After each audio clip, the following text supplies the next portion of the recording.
have returned. And let me welcome you to the Sweat Lodge. That's right, some of you have been lucky enough to be here at the Sweat Lodge. But let me tell you, new and improved. Obviously, I got some cleaning to do over here, but I got some good Broncos lighting going on here. I got some good Broncos lighting going on down there. Everything's really shaping up for the old MFC. And the biggest news of all, bam! Married. How many of you actually congratulated me at the draft? I don't know. Why?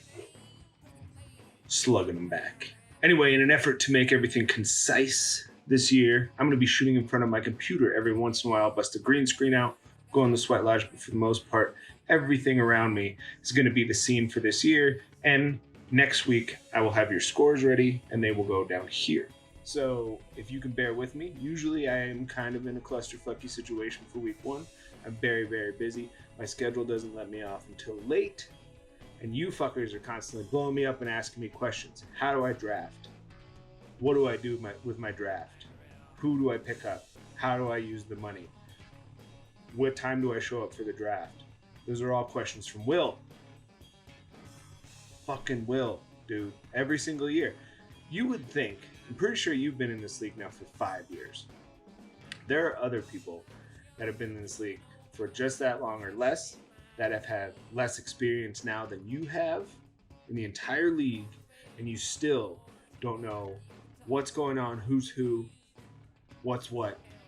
But then you're asking, how am I projected to score only 20 points? Well, I'll tell you. It's because you don't listen. And by the way, we don't want you to win. We're in your competition. We paid $75 to be in this league, and we don't want you to win. I will be shooting up here in the new Studio MFC. There's lots of ways to do things. We're headed into the future. And speaking of the future, let's look in the past at week one. I'm here to fuck your shit up. Let's get into it. Matchup one, of course, is the MFC, the person you respect the most out of any league, out of your parents, out of your grandparents, out of your children. All those people, you say it goes MFC, and then maybe it goes like,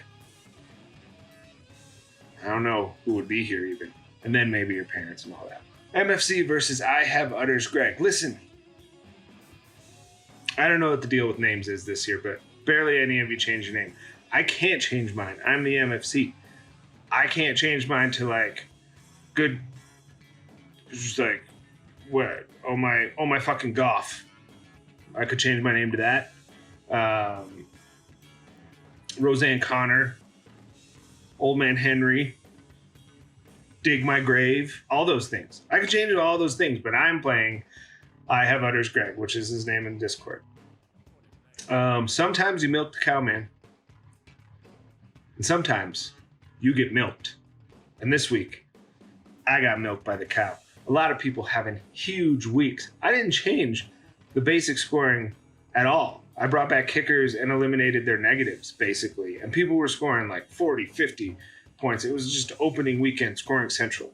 Christian McCaffrey with 43.9 points. He was the Carolina offense. If you saw Cam Newton, you know he was a stinker. Pew. Kind of like my team. Ugh. So, I have Utters Greg. You at the draft, you were cold, you were calculating, you were smoking, you were drinking. And here we are. Fucking 158.2, 117.6. What am I supposed to say to that? I was just hoping that I didn't get low score of the week. And that was just a battle between Perwin and the Nation of Doe. Who, I thought you were going to change your name to Touch the Fence. We'll get to that in a bit. Cow, looks like you always win week one. Come perform big week one. You draft for week one. But do you draft to win the league? The big wins like Chomp and the rookie coming in hard, doing his research, stealing picks and ideas from me at work, looking at my notebooks, looking at my screen. I see you cheating. Cal, congratulations on your week one win. Can you continue into next week? We'll see what Chump's predictions bring. But I got milked real hard. Let's get in to the next matchup. we have the token minority versus the Spider 2Y banana.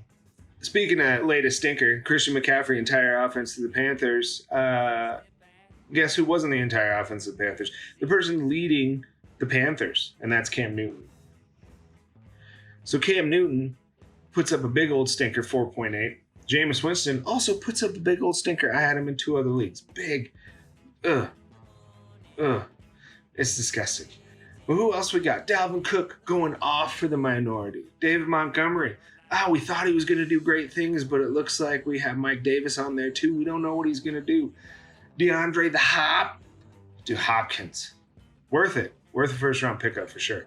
Sterling Shepard, garbage. Vance McDonald, garbage. Damian Williams, meh. They're still figuring that shit out. And then did you pick up anybody new? Darwin Thompson, you're backing yourself up. Spider 2Y Banana, everybody's rooting for you to lose, Perwin.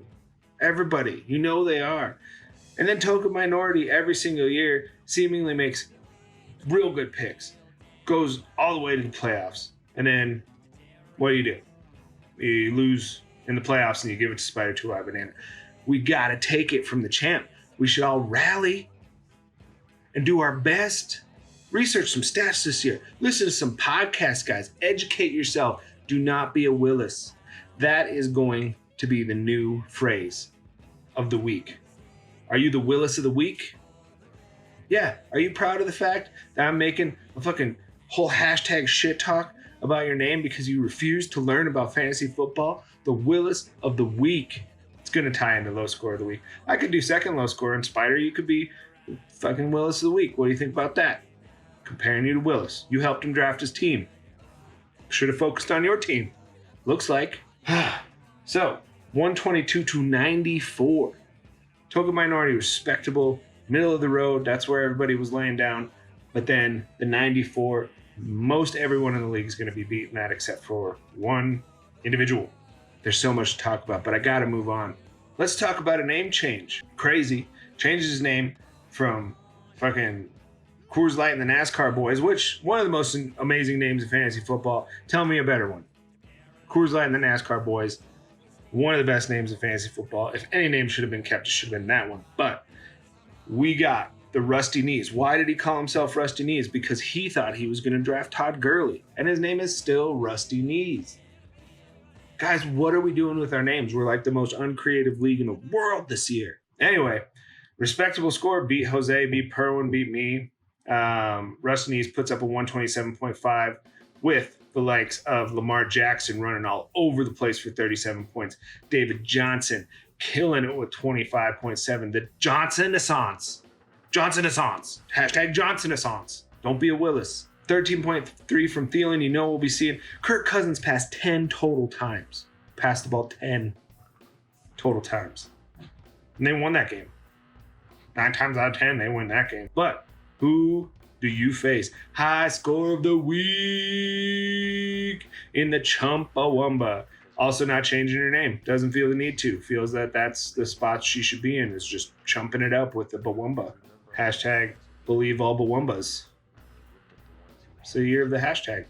Carson Wentz does well. Josh Jacobs does well. Austin Eckler. What the fuck? Willis, you should be trading Chumpawamba. Or the Austin Eckler. You've got Aaron Rodgers. She'll do it, man. Her quarterback's garbage. He only scored 31.5 points. And then Chris Carson putting up 24. Drafted well. Bench looking good. Yeah, I mean, she's probably going to be down for some trades. But maybe she'll just hold on to all these people and say, like, nah, y'all. That's my shit. Get away from my shit. Don't touch my shit. This is my championship team right here. Next up, we got the Nation of Doe. Touch the fence. Let's change it. Go into settings, edit team, touch the, then fence. Touch the fence. Baker Mayfield thought he was going to come out huge. Came out with a big old Philip Lindsay. Thought we'd do better. Go Broncos. They lose to the Raiders. Raiders looking real good. Either the Broncos made the Raiders look real good or what the fuck. I don't know. And the sad news. Tyreek Hill. He's got a shoulder injury. So no projection to when he's going to be back. Darren Waller. That's a great pickup right there. Darren Waller. But hashtag Willis of the Week goes to the Nation of Doe. Touch the fence. 92.5. Somebody got to touch the fence. Take a lap, coach. Take a lap. You face the Novid kid, puts up a respectable score of 121.9. That's the middle of the road this week. He's got old man Brady basically drafted in the last round. No one in the league is a Patriots fan. We just left him sitting. And then here comes Novid kid, gobbles him up. Boom. Rusty Knees himself, Todd Gurley, putting up 11.1. And his little vulture friend, Malcolm Brown, scoring 2 touchdowns. What's that about? Josh Gordon, Big Smoke. Big Smoke putting up 16 points. And then Mark Ingram, of course, showing up for the Ravens. Looks like Justice Hill will not be a factor until Mark Ingram injures himself. And the Broncos putting up a -1. Ooh, Greg the Leg. Gotta love Greg the Leg for 12 points. What are you going to do? But Ryan's over here. You know, he always sits front row center. Just drafting his little draft and stands up all super tall. And then yells at me my own draft when I have to time, when I have to drink, when I have to smoke, when I have to enter the draft, when I have to keep everybody from drafting duplicate players, when I have to make sure that you don't draft 5 running backs. Guys, just count them. 1, 2, 3, 4, 5. I have too many. I can't draft another one. None of you can have like 5 beers in your system and count to 5. 1, 2, 3, 4, 5. I just did it. You're all Willis of the week for that. All of you. Except Willis, who's double Willis of the week. 121.9 to 92.5. Nation of Dough. I want to hear your opinions. We maybe could get a video from Low Score of the Week, but I don't know what we'd have them do. So maybe I'll put it in the Discord. What should Low Score of the Week do for the week? Doesn't have to be like a punishment or anything. It can be like a 10-second I'm sorry video or something like that. Or just them video real quick. Willis of the Week, you know, something like that. What do you guys think? What should Low Score of the Week do? We should probably honor them per week 2 or punish them however you want to do it. Oops, All Sleepers versus the Wizard Sleevers. Wizard Sleevers, it's not going to be enough to get you to the finals. 101.9 to Oops, All Sleepers 178. This is the second time that the Rook has put up a high score like this and then got ousted by somebody by like 2 points. And that's what happened. Oops, All Sleepers coming in horde with the double-digit scores with everybody. We have 32, we have 29, we have 27, we have 26.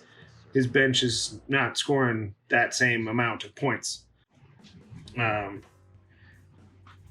I've got a cat. You want to see him? Come here, baby.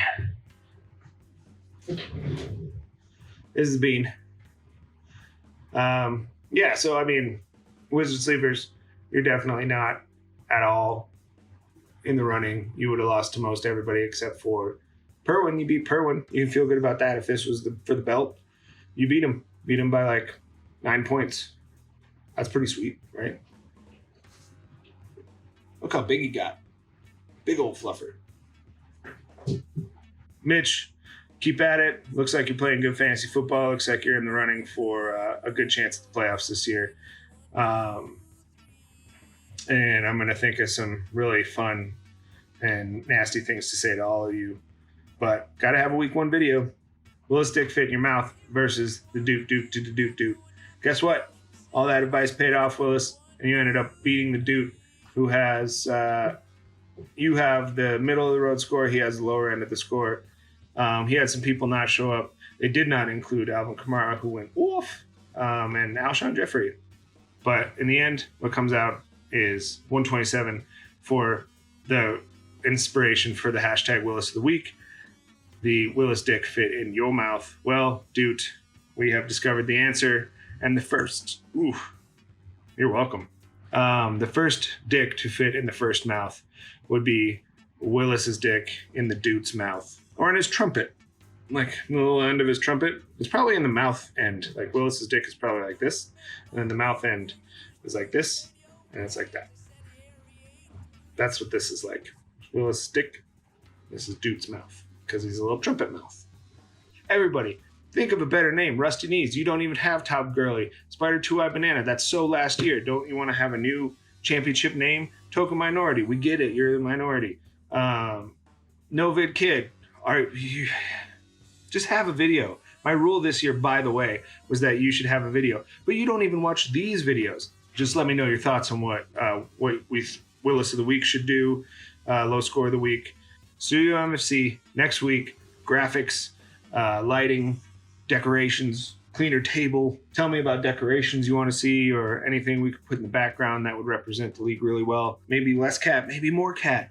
But y'all suck, and I'm the best. And by the way, all your drafts were busted, but you busted mine the worst because you made me do 5 responsibilities and no one would even take on the timing or anything like that.